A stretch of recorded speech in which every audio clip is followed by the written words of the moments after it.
Hello final year. Next है आप लोगों का बहुत मोस्ट इम्पॉर्टेंट क्वेश्चन है और पेपर में भी 3-4 बार आया हुआ है। ठीक है, कैसे करेंगे वो देखना।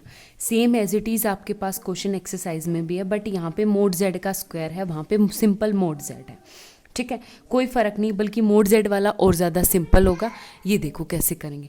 आप लोगों के पास क्या है, show that the differentiable function है, ये एफ ऑफ जेड है, मोड जेड का स्क्वायर जो है वो कंटिन्यूस है एवरीवेयर, हर एक पॉइंट पे कंटिन्यूस है, बट डिफरेंशिएबल नहीं है कहीं भी एक्सेप्ट ओरिजिन, मतलब 0 0 पे डिफरेंशिएबल है और कहीं डिफरेंशिएबल नहीं है। तो आप देखोगे तो आपके पास क्या है, F of Z equal to mod Z का स्क्वायर, और मोड जेड का स्क्वायर यानी क्या आ जाएगा आपके पास, X square plus Y square. और मोड जेड क्या होता है आपके पास डायरेक्ट होता है mod Z under root X square plus Y square. ठीक है, यहाँ से क्या हो गया आपके पास, तो लोगे तो आपके पास यू एक्स वाई की वैल्यू क्या आ गई, x square plus Y square, और वी एक्स वाई क्या होता है, 0। ठीक है, ये फंक्शन हो गए। तो ये कह रहा है कि जो कंटिन्यूस है वो अगर यू एक्स वाई और वी एक्स वाई ये कंटिन्यूस हो जाएंगे तो ऑटोमेटिकली कंटिन्यूस हो जाएगा। तो आप क्या करोगे, यहाँ पे f of dash z not equal to limit z tends to z not point पे किसी भी point, f of Z minus F of Z not upon Z minus z not, और जेड नॉट जो है वो क्या है, 0 0 नहीं है। ठीक है, यहाँ पे आपके पास कंटिन्यूस दिखाने का पता है क्या तरीका है, कि जो x square plus Y square है ये वाले पॉइंट जो है एक तरह से पोलिनोमियल है, और पोलिनोमियल जो होती है वो आपके पास क्या होती है, हमेशा कंटिन्यूस होती है, और 0 0 एक कॉन्स्टेंट फंक्शन है। तो ये दोनों कंटिन्यूस है, तो आपका एफ ऑफ जेड भी क्या है, कंटिन्यूस फंक्शन।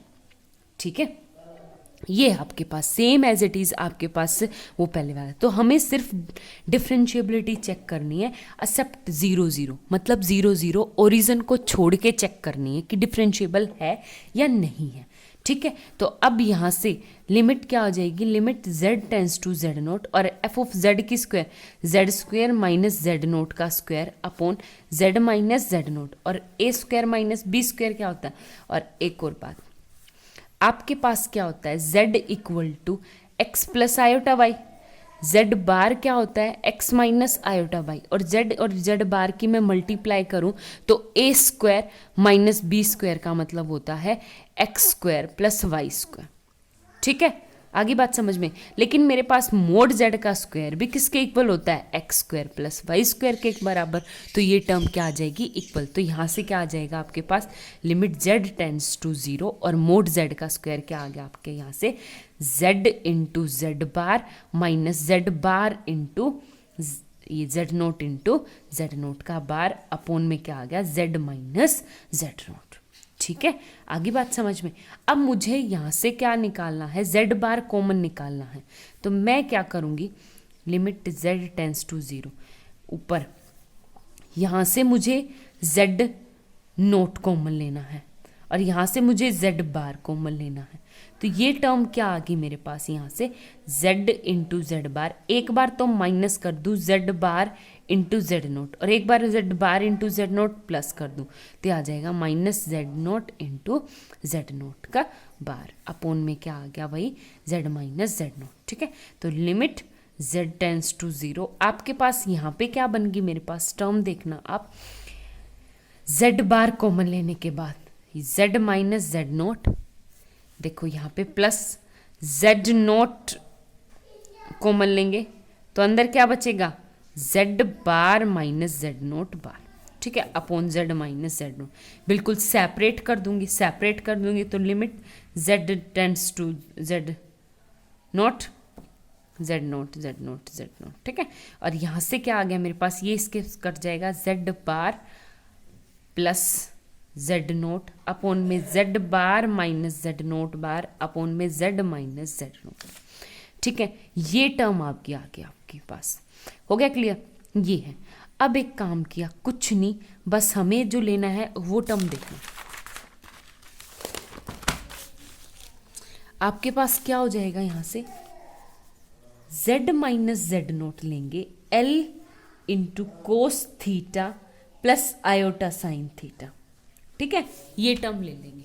आगे बात समझ में, L cos theta plus iota sine theta, ये हम लेके चलेंगे। जब मैं इसके ऊपर जेड माइनस जेड नोट के ऊपर बार करूंगी तो ये क्या आ गया, L cos theta minus iota sine theta.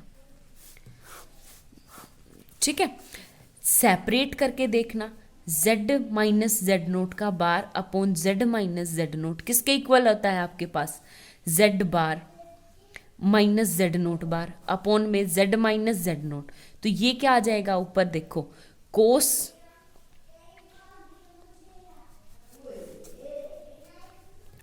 यहां पे ध्यान से देखना, कोस टू थीटा कैसे होगा मैं बताऊं आपको। जैसे मेरे पास सबसे पहले यहां से एल कटेगा, पहली बात तो ऊपर हो जाएगा cos theta minus iota sine theta, minus iota sine theta upon में cos theta plus iota sine theta. मैं क्या करूं, इसका रेशनलाइजेशन कर दूं, cos theta plus minus iota sine theta upon cos theta minus iota sine theta. तो ऊपर तो हो गया cos theta minus iota sine theta का होल स्क्वायर अपॉन में आ गया A plus B into A minus B, A square minus b square. तो ये क्या आ जाएगा, कोस स्क्वायर थीटा और आयोटा माइनस को प्लस कर देगा, प्लस साइन स्क्वायर थीटा। तो नीचे तो हो गया 1 और ऊपर आप लोगों ने नंबर थ्योरी एंड ट्रिग्नोमेट्री में एक डी मोवियर थ्योरम की होगी फर्स्ट ईयर में। वो क्या करती है कि जो पावर में हो उसको क्या ले आती है अंदर, तो ये आ जाएगा कोस 2 theta minus iota sine 2 theta. ठीक है, तो हम इसकी वैल्यू उठा के कहाँ रख देंगे, इसके अंदर। ठीक है, तो ये ले भी कैसे रखा है, वो भी z की टर्म क्या आती है, x प्लस आयोटा वाई। ठीक है, और z नोट की टर्म है आपके पास x not plus iota y not. ठीक है, तो आपके पास यहाँ से इसको सॉल्व करने के बाद कुछ इस तरह से आ गया, x minus x note plus iota common और y माइनस वाई नोट। तो x माइनस एक्स नोट तो ले लिया l कोस थीटा और y माइनस वाई नोट ले लिया l साइन थीटा। ठीक है, तुम ले सकते हैं ऐसे। तो अब मैं इस वैल्यू को पीछे वाले इक्वेशन में रखूंगी, तो f dash z not equal to limit z tends to z note, और ये क्या आ गया, z bar plus z not cos 2 theta minus iota sine 2 theta. आगे बात समझ में हो गया क्लियर। अब मैं आपसे एक बात पूछना चाह रही हूँ, यहाँ पे जो वैल्यू है वो किसके ऊपर डिपेंड है, थीटा के ऊपर। जैसे जैसे थीटा चेंज होता जाएगा इस डिफरेंशिएबल फंक्शन की वैल्यू भी क्या आती जाएगी, चेंज होती जाएगी। ठीक है, तो आपका क्या है कि ये लिमिट जो है वो एग्जिस्ट नहीं कर रही। क्यों नहीं कर रही, क्योंकि किसके ऊपर डिपेंड है, थीटा के ऊपर डिपेंड है। आगे बात समझ में। तो आपके पास ये थीटा के ऊपर डिपेंड, जैसे हमने एडवांस कैलकुलस में किया था, तो जब हमारी limit m y equal to m x put करते थे ना, वहाँ से हमारी जो लिमिट होती वो m के ऊपर डिपेंड करती थी, तो फंक्शन क्या था, डिफरेंशिएबल नहीं था। ठीक है, तो सेम कंसेप्ट कॉम्प्लेक्स में लगा है कि अगर मेरी जो वैल्यू है वो किसके ऊपर डिपेंड करेगी, थीटा के ऊपर। अब थीटा के ऊपर डिपेंड करेगी तो सीधी सी बात है कि हमारा जो फंक्शन होगा वो क्या होगा, डिफरेंशिएबल नहीं होगा। ठीक है, क्योंकि इसकी यूनिक लिमिट एग्जिस्ट नहीं करती। सेम एज इट इज इसका नेक्स्ट एग्जांपल देखो आप। नेक्स्ट देखो आप लोगों का एग्जांपल है, prove that f of Z equal to z bar is nowhere differentiable. हमारा जो फंक्शन है वो डिफरेंशिएबल कहीं पर नहीं है बट कंटिन्यूस एवरीवेयर है। ठीक है, तो उसके लिए क्या करेंगे, एक बात बताओ, हमारे पास F of Z minus F of Z naught, अगर मैं लेस देन दिखा दूं एप्साइलन से, for all epsilon greater than 0 there exist delta, मतलब एक ऐसा डेल्टा ढूंढ के बता दूं तो मेरा फंक्शन क्या है, when ever Z minus Z note is less than delta. आगे बात समझ में। अब एक बात बताओ, सबसे पहले बात मैं लूँ mod f of Z minus F of z not equal to किसके होगा, z bar minus Z not के बार के इक्वल। ठीक है, और बार क्या करता है, जब सेपरेट होता है तो ऊपर चला जाता है, तो ये आ जाएगा मेरे पास z माइनस जेड नोट का बार। ठीक है, और ये बार का क्या काम है कि आयोटा के आगे क्या लगाना, आयोटा के आगे नेगेटिव लगाना। लेकिन मेरा जो मोड फंक्शन है वो क्या करता है, मोड फंक्शन की तो वैल्यू आती है x square plus Y square, तो इसमें तो आयोटा आता ही नहीं है, तो ये तो एक मैग्नीट्यूड वैल्यू है, तो आपका ये बार की कोई वैल्यू नहीं है। ठीक है, तो ये क्या आ गया, तो ये आ गया mode z minus Z naught. तो इसको मैं ले लूँ लेस देन एप्साइलन, तो आपका क्या हो जाएगा, F of Z minus F of z note is less than epsilon when ever z minus Z note is less than delta. और डेल्टा यहाँ पे और कोई वैल्यू नहीं, एप्साइलन ही डेल्टा के इक्वल देना। आप मुझे एप्साइलन दो, मुझे कुछ नहीं करना, डेल्टा आपको वापस से आपका ही नंबर रिटर्न करना है। ठीक है, चाहे आप कितनी भी कोशिश कर लो, क्योंकि ये फंक्शन ही कंटिन्यूस फंक्शन है एवरीवेयर। ठीक है, तो अब मुझे चेक करना है कि डिफरेंशिएबल है या नहीं है। तो चेक करने के लिए वही मैं लगाऊंगी f dash z not equal to क्या हो जाएगा, limit del Z tends to 0, और वही एफ ऑफ जेड नोट, कोई नहीं जेड की जगह जेड नोट रिप्लेस कर दिया, कोई दिक्कत नहीं, plus del z minus F of z note upon del z. ठीक है, सिंगल एक पॉइंट पे आर्बिट्रेरी पॉइंट के लिए चेक कर दिया। ठीक है, अब करेंगे तो यहां से क्या आ गया मेरा, limit del Z tends to 0, ये क्या आ जाएगा आपके पास, Z note bar plus del Z bar minus Z note bar upon में क्या हो गया मेरे पास, डेल जेड। और ये देखो limit del Z tends to 0, और ये क्या आ जाएगा मेरे पास, यहाँ से ये कट जाएगा इससे, तो ये आ गया डेल जेड का बार अपॉन डेल जेड। ठीक है, यहाँ से ये क्वांटिटी आ गई, आगे बात समझ में हो गया क्लियर। अब एक बात बताओ, सिंपल सी क्वांटिटी बिल्कुल, डेल जेड का मतलब बताती हूँ आपको। सबसे पहले है आपके पास डेल जेड, डेल जेड का मतलब होता है टेंड्स टू 0, ये टेंड्स कर रहा है 0 की तरफ।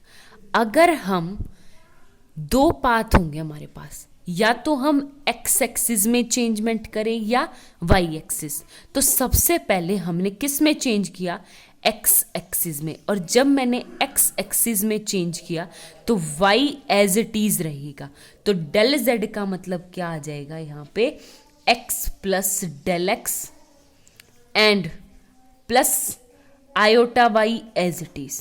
ठीक है, आगे बात समझ में। और डेल, इसमें से क्वांटिटी घटाएंगे तो माइनस हो जाएगा क्या, माइनस एफ ऑफ जेड, यानी क्या आ गया, एक्स प्लस आयोटा वाई। तो एक्स से एक्स कट गया, आयोटा वाई से आयोटा वाई कट गया, किसमें चेंजमेंट आया, सिर्फ डेल एक्स में। ठीक है, आगे बात समझ में। तो limit del z tends to 0, आपके पास डेल जेड किसके इक्वल आ गया, डेल एक्स के, तो ये आ गया del x upon del x equal to 1 के इक्वल। हो गया क्लियर।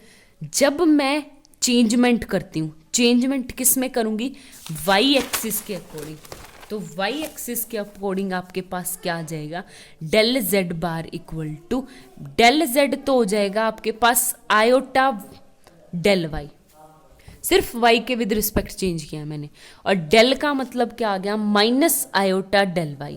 और जब मैंने लिमिट लगाई डेल z टेंड्स टू 0, तो del z bar upon del z कितना आ गया, आयोटा से आयोटा, डेल y से डेल y माइनस का 1, तो एक बार तो +1, एक बार -1, तो आपकी लिमिट ही एग्जिस्ट नहीं करती, यूनिक लिमिट एग्जिस्टेंस है ही नहीं। अगर यूनिक लिमिट एग्जिस्ट नहीं कर रही तो हमारा क्या हो जाएगा कि जो फंक्शन है वो डिफरेंशिएबल नहीं है, डिफरेंशिएबल नहीं है।